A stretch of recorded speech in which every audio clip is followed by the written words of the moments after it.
Hello everyone, আসসালামু আলাইকুম। আমার সিম্পল লাইফ স্টাইলে সবাইকে স্বাগত জানাচ্ছি। আমি পিঙ্কি। কেমন আছেন সবাই? অবশ্যই কমেন্টস করে জানাবেন।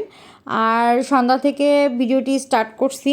আর অফিস থেকে আসার সময় ফুচকা নিয়ে আসছিলাম। দেখেন, ইয়াম্মি ইয়াম্মি টকটা খুবই মজা ছিল। আমাদের অফিসের ওখানে পাওয়া যায়। তবে ছোটো বোন বাসায় ছিল, ভাবছি সবাই মিলে ফুচকা খাবো। দুই বোন অলরেডি বসে গেছি টেবিলে, যে ফুচকা সবাইকে বানাই দিতে। বানানোর আগে ভাবলাম যে নিজেরা একটা করে খেয়ে নেই, এর জন্য দুই পিস খেয়ে নিছি। আর টকটা তো খুবই মজা, বাচ্চারা খুবই পছন্দ করছে। দেখেন, একদম দেখতে মনে হচ্ছে পাতলা, বাট টকটা টেস্টি ছিল।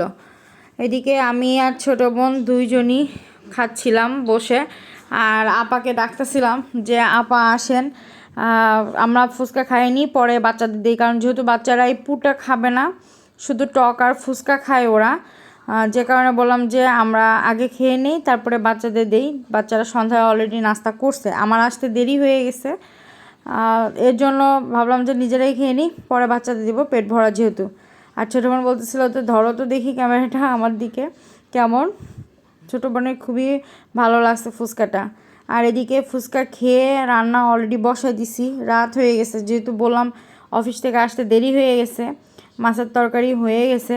যে দেখলেন আপা হচ্ছে কচুমুখী ছুললো, সেই কচুমুখী দিয়ে রুই মাছ রান্না করছিলাম। আর এদিকে মুরগি উঠাই দিছি। আর যে দেখেন, আমার মানে সহজ কাজ যেটারে বলে, বা বিপদের সঙ্গী, সবসময় ঘরে এই রাঁধুনি গরম মশলাটা রাখি মুরগিতে বা গরুতে দেওয়ার জন্য। আমি সচরাচর ভাজনা তৈরি করি, আপনাদের একদিন শেয়ার করব ভাজনাটা কিভাবে আমি তৈরি করি। আজকে ভাজনা ছিল না ফ্রিজে, তাই গরম মশলা, প্যাকেটের রাঁধুনি যে গরম মশলাটা সেটাই দিছি। এবং মুরগির মাংস খুবই মজা লাগে।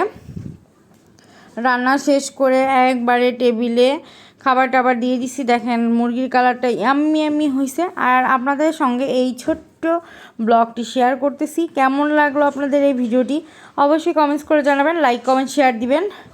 আর আপনারা লাইক কেন করতেছেন না, লাইক করেন প্লিজ।